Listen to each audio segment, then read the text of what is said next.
Tuhan, pagi hari ini kita akan mendengarkan firman Tuhan dari Matius 4 ayat 1 sampai 4 dengan judul perikop pencobaan di padang gurun.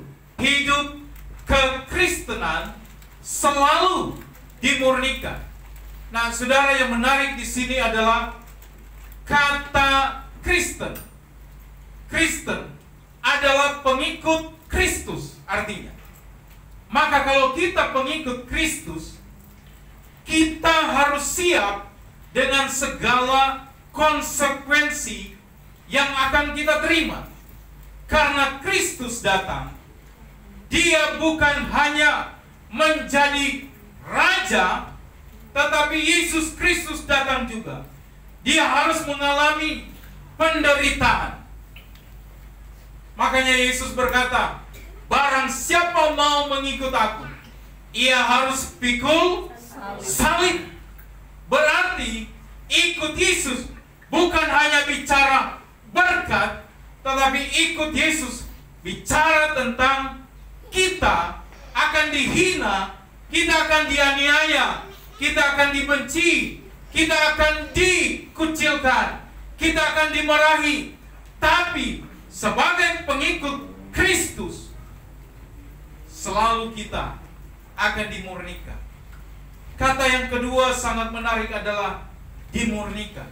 Saudara yang dikasihi Tuhan, ketika kita melihat mutiara itu sangat indah dan sangat mahal harganya.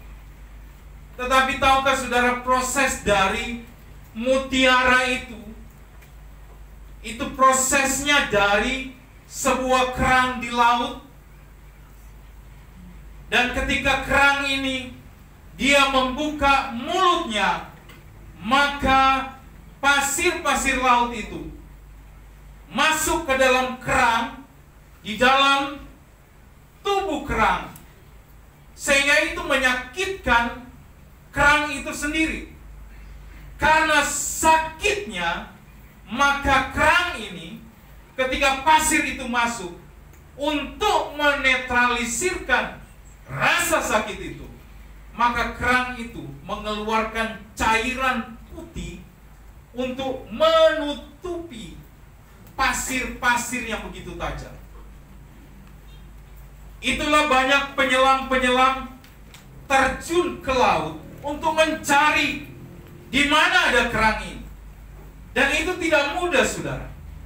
Ketika mereka dapat, maka nilainya sebuah mutiara sangat mahal sekali. Saudara, ini yang namanya dimurnikan. Ada sebuah proses di sana. Kita lihat ketika Allah menciptakan manusia, maka Allah menempatkan manusia di Taman Eden. Dia tempatkan di taman yang baik. Tetapi ketika manusia jatuh ke dalam dosa, maka Yesus Kristus datang ke dalam dunia. Lahir pun bukan di tempat yang spesial. Lahir pun bukan di istana, tetapi di sebuah kandang, kata Alkitab. Dan Yesus dibawa ke padang gurun. Kenapa ini padang gurun? Sangat berbeda sekali dengan manusia yang diciptakan oleh Allah. Manusia itu punya nilai tertinggi yang sangat spesial di hadapan Tuhan, sehingga saya dan saudara mendapatkan tempat di Taman Eden. Tapi ada manusia yang sempurna, yaitu Yesus. Ketika dia datang, lahir pun bukan di tempat yang spesial, tapi ketika dia bertumbuh dewasa. Ayat yang pertama, Matius 4 ayat 1 kita baca sama-sama. 2, 3. Maka Yesus dibawa oleh Roh ke padang gurun untuk dicobai iblis. Roh Allah yang membawa Yesus ke padang gurun untuk dicobai, bukan di tempat yang baik, bukan di padang rumput yang hijau, tapi ini di padang gurun. Nah, saudara yang dikasihi Tuhan, salah satu kebanggaan kita dalam hidup ini adalah dapat mengaku diri sebagai orang Kristen, karena kekristenan harus dipandang dari dua dimensi. Yang pertama adalah kekristenan bicara tentang agama, dan kekristenan juga bicara dengan cara hidup. Jadi, saudara, walaupun KTP kita Kristen, tapi ada yang kedua menentukan kita adalah cara hidup. Jadi jangan saudara cuma melihat, oh, dia orang Kristen, maka jangan dikatakan dia orang Kristen. Dia tidak akan menipumu. Dia pasti akan menipu. Jadi jangan melihat label dia Kristen. Artinya jangan kita lihat, wah, dia pejabat, dia Kristen. Tapi yang menentukan adalah cara hidup dia. Amin. Jadi jangan pernah melihat, saudara lihat dia Kristen, saya mau bekerja sama dengan dia. Jangan cepat-cepat, karena belum tentu, walaupun namanya Matius, Markus, Lukas, Yohanes, itu kalau di Manado atau di NTT banyak di penjara. Iya ya, ada kan? Iya, banyak itu di penjara. Jadi nama atau identitas, jangan kita terfokus pada, oh, dia Kristen. Jangan. Tapi yang kedua menarik adalah cara hidupnya. Nah, cara hidupnya, saudara mesti lihat cara hidup dia sama Tuhan bagaimana. Yesus tidak dibawa oleh Roh ke padang rumput yang hijau, namun ke padang gurun, bukan untuk diberkati, tetapi dicobai. Saudara yang dikasihi Tuhan, dalam hidup ini mungkin kita punya planning di 2024 ini. Siapa yang tidak mau kalau planningnya lurus terus seperti di atas? Saya juga mau.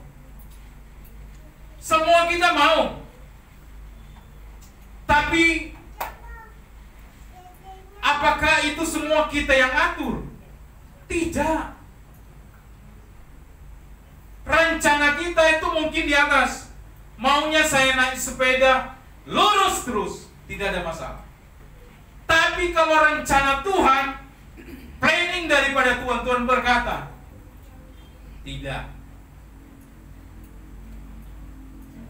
Rancanganmu bukanlah rancangan, jalanmu bukanlah jalanku. Maka kata Tuhan, bukan lurus jalanmu, tapi aku akan buat engkau nanjak dulu. Wah, nanjak masih bisa Tuhan, saya nanjak. Tapi ketika nanjak, Tuhan kasih kita turun, itu pun kita turun kena batu. Kita turun kena batu, sudah turunan kena batu, kena masalah. Naik lagi, ada hambatan. Apa itu? Pohon. Ada banyak masalah. Sudah jatuh Tuhan. Kenapa Tuhan membiarkan saya? Ada tantangan. kita pikir sudah selesai. Tuhan berkata, jalan terus, ini planningku. Sekalipun ada tantangan, kamu harus belajar untuk bergantung. Bergantung sama Tuhan, bukan bergantung sama manusia. Tuhan, saya banyak kecewa. Makanya Tuhan bilang, iya, kamu banyak kecewa karena yang kamu andalkan adalah manusia. Yang kamu andalkan adalah manusia, bukan aku. Maka Tuhan melatih kita untuk kita bergantung sama Tuhan. Sudah jalan, turun lagi kita, tenggelam kita di sini. Ini sebuah proses kehidupan. Sebuah proses kehidupan. Lihat saudara, yang Pak Gembala kirim di grup kemarin mengenai seorang yang bernama Asley itu. Dia pemain, dia orang yang hebat, dia orang yang jago main dalam tenis. Tapi ketika dia sakit, ada orang yang berkata, kenapa harus kamu yang sakit? Maka orang ini berkata, masakan kita hanya mau terima yang baik saja daripada kita. Sementara yang tidak baik, kita mulai menuduh, Tuhan tidak baik bagi saya. Jangan. Sekarang pertanyaannya saudara yang dikasih Tuhan, banyak orang ketika dia sakit, ketika dia ada dalam masalah, dengar baik, lebih banyak doanya di sana. Tapi ketika dia diberkati Tuhan, ketika dia ada di dalam kesehatan, berapa banyak yang tidak mau bersyukur sama Tuhan? Saya kira ketika kita mengalami kondisi-kondisi tertentu, mungkin kita akan doa puasa di sana. Kita akan berdoa sungguh-sungguh pada Tuhan. Tapi pernahkah kita bertanya, pada waktu kita ada di kondisi yang baik, apakah iman saya seperti pada waktu saya ada di dalam kejatuhan? Apakah iman saya tetap mencari Tuhan atau tidak? Ini sebuah perjalanan hidup. Dari ayat ini kita belajar yang pertama, hidup Kristen dimulai ketika seorang itu dipimpin oleh Roh Kudus.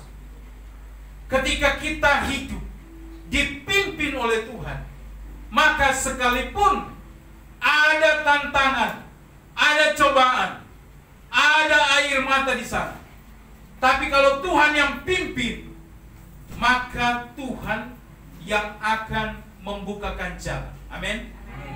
Tuhan yang akan menyertai kita. Sekalipun kita berjalan di dalam bahaya, kalau Tuhan pimpinan kita, maka Dia yang ada di depan kita. 1 Petrus 1 ayat yang ke-23. Ibu Made tolong bacakan. 1 Petrus 1 ayat 23. 1 Petrus 1 ayat 23, begini firman Tuhan. Karena kamu telah dilahirkan kembali bukan dari benih yang fana, tetapi dari benih yang tidak fana, oleh firman Allah yang hidup dan yang kekal. Kamu tidak dilahirkan dari benih yang fana, tapi dari benih yang hidup. Kenapa kita dikatakan benih yang hidup? Karena kita yang tadinya sudah mati, karena Kristus mengasihi kita, maka kita dihidupkan kembali dalam apa? Hidup, karena kita percaya pada Yesus. Oleh sebab itu, biarlah hidup kita ini dipimpin oleh Roh Kudus yang memimpin kita, supaya kita bisa berjalan terus menerus sekalipun banyak tantangan. Yang kedua, hidup Kristen itu harus berani mengalami pengalaman-pengalaman padang gurun. Kita harus berani. Jangan kita menjadi orang yang pengecut karena kita nggak mau menghadapi ini tantangan. Harus. Saya nggak tahu, saudara tidak tahu 2024 apa yang akan terjadi. Tapi harus berani. Percaya saja. Saya mau berjalan bersama dengan Tuhan.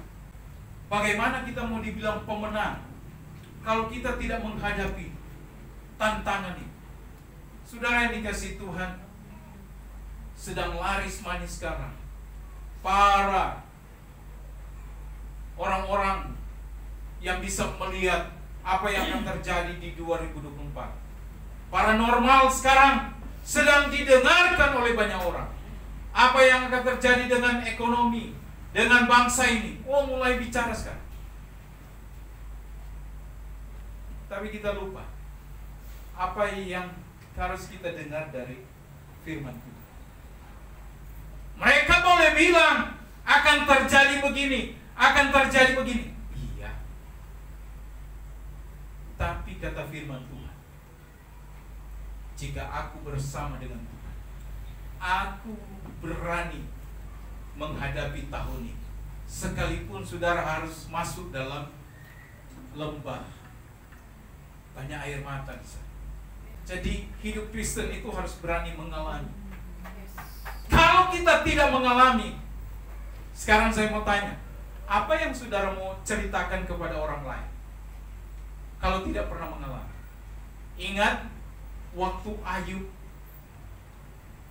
iblis datangkan sama Tuhan. Itu Ayub itu, dia diberkati Tuhan. Tapi coba engkau jangan melindungi Ayub. Pasti mulut dia akan menghujat engkau. Lantas apa Tuhan berkata? Silakan kamu cobai itu Ayub, tapi satu, jangan ambil nyawanya. Dia ambil anak-anak Ayub, mati. Usaha Ayub semua terbakar, habis.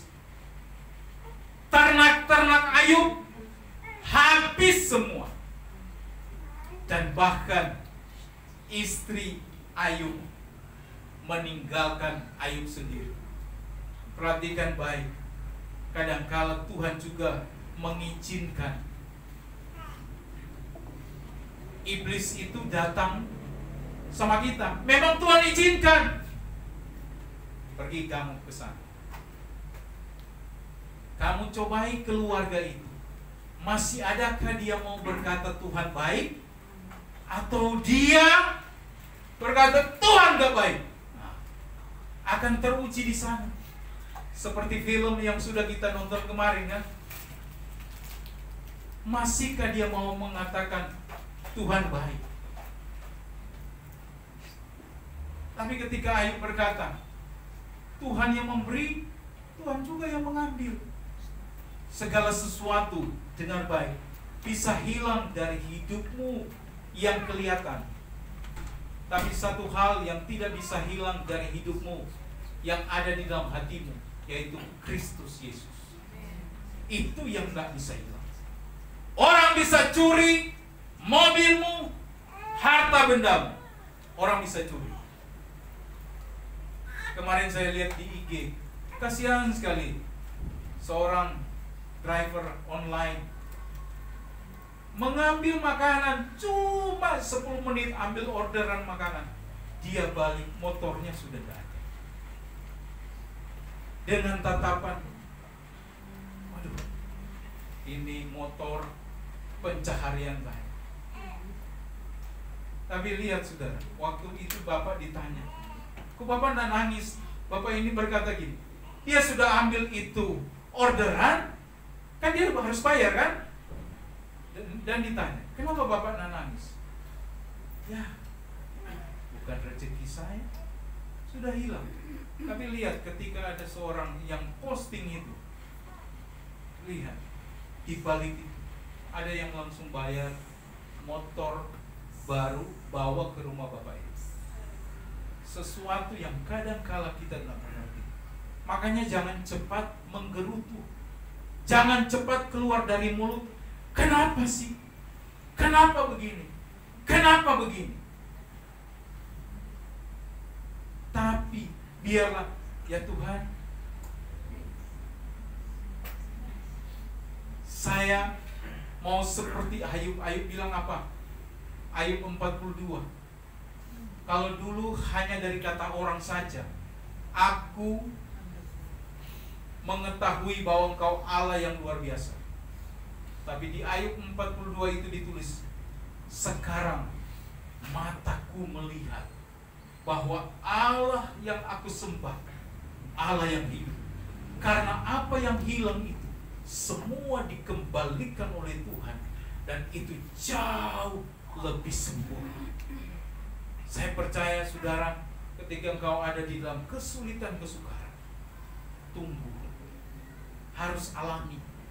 Namanya proses hidup, harus alami supaya kita jadi kuat. Dan yang ketiga, hidup kekristenan kita harus dimurnikan. Yang ketiga adalah setiap kita akan dicobai. Mungkin saudara bertanya, kenapa kita harus dicobai? Kita kan pengikut Kristus. Yesus saja dicobai. Ayat 1 tadi, maka Yesus dibawa oleh Roh ke padang gurun untuk dicobai.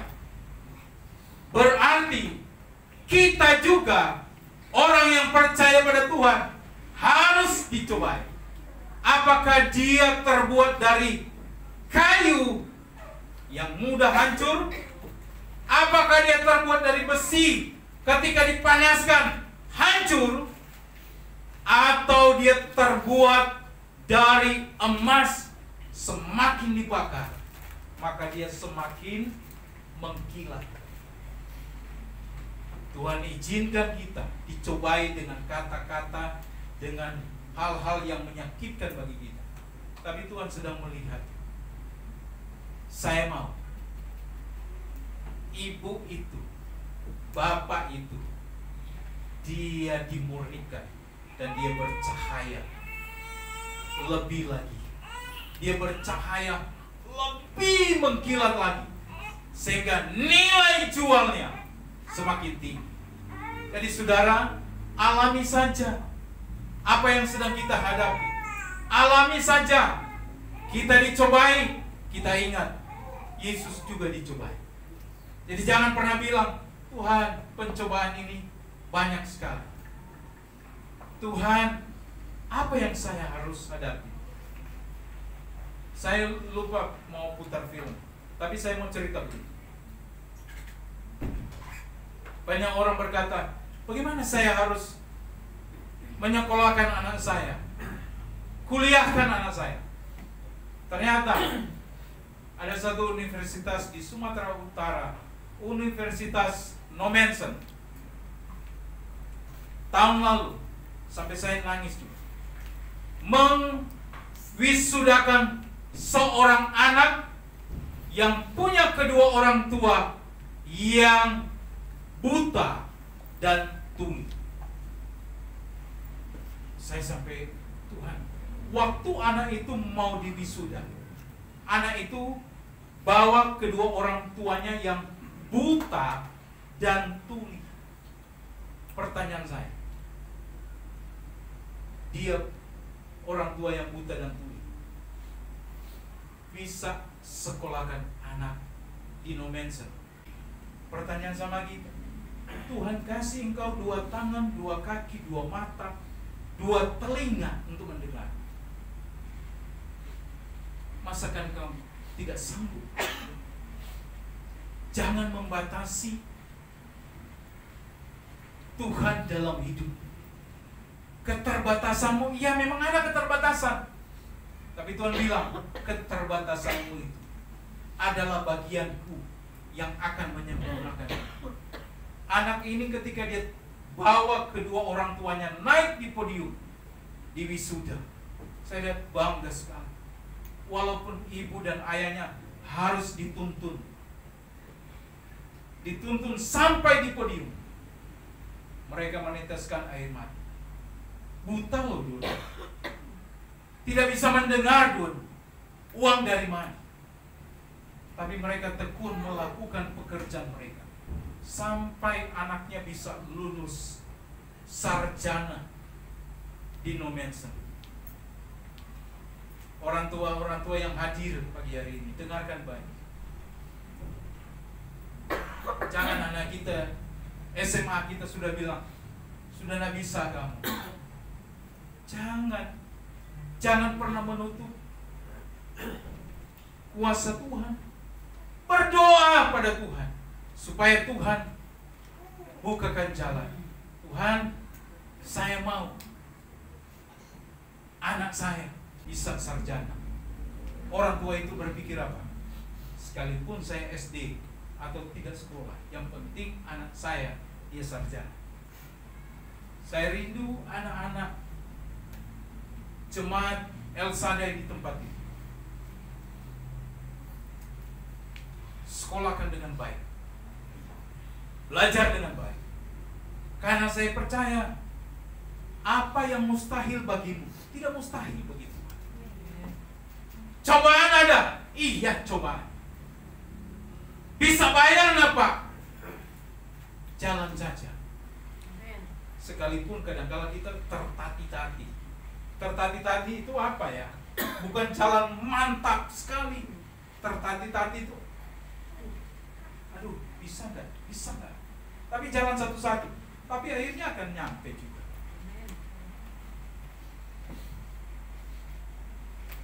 Cobaan banyak, iya. Kristus saja dicobai, dilukai. Siapa yang melukai Yesus? Yudas Iskariot itu yang menjual Yesus. Itu orang dekat. Makanya jangan bilang, Tuhan, ini kok orang dekat dengan saya, kok kenapa dia lukai saya? Kenapa dia kecewakan saya? Ini keluarga saya, Tuhan. Jangan salah.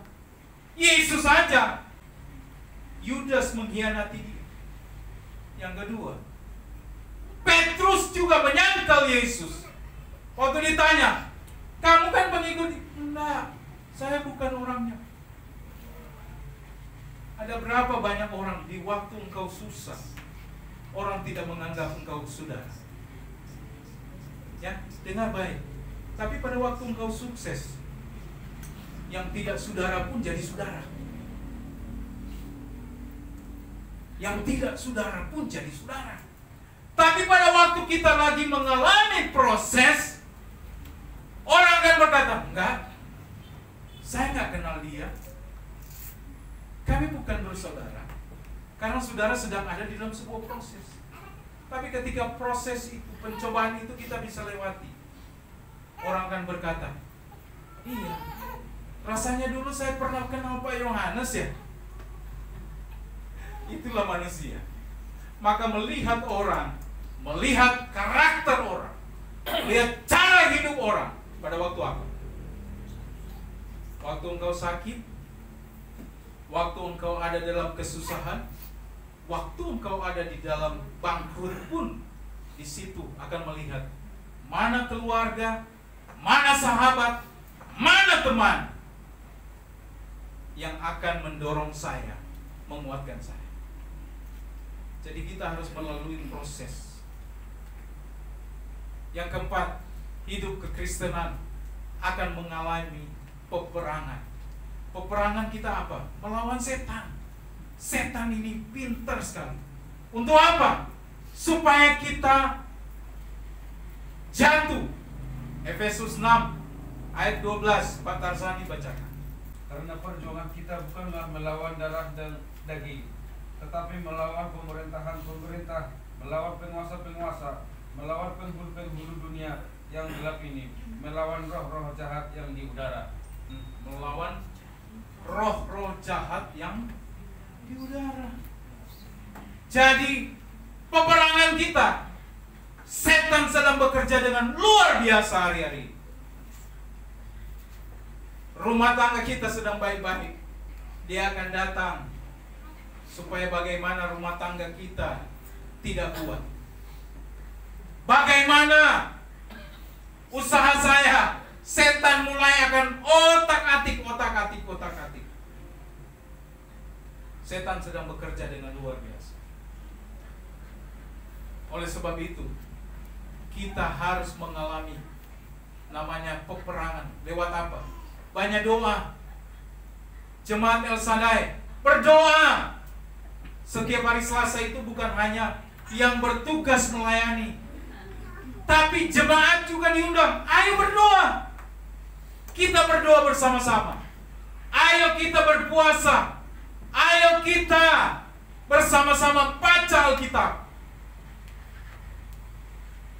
Karena setan sedang bekerja dengan luar biasa hari-hari.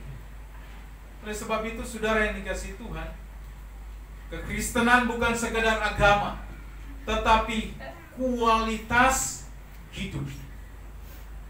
Apa bedanya?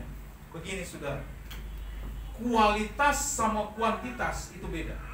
Kuantitas itu bicara jumlah, tapi kualitas itu bicara bahwa barang itu bagus, hebat, mutunya, biarpun dibanting, dia tetap kuat. Harus menjadi jemaat El Shaddai yang punya kualitas hidup. Kamu diomongin, nggak pernah akan mundur. Kamu dikecewakan, nggak pernah akan lari. Saya berdoa kita melewati tahun ini, 2024 ini, kita punya hidup kualitas yang baik. Jadi harus alami, harus mengalami. Jangan pernah berkata, saya nggak mau. Bagaimana kualitas hidupmu akan terjadi di sana? Bagaimana imanmu akan bertumbuh kalau tidak ada tantangan? Tapi iman kita akan bertumbuh ketika ada tantangan, ada masalah, ada pergumulan. Iman kita akan bertumbuh. Mari kita berdoa.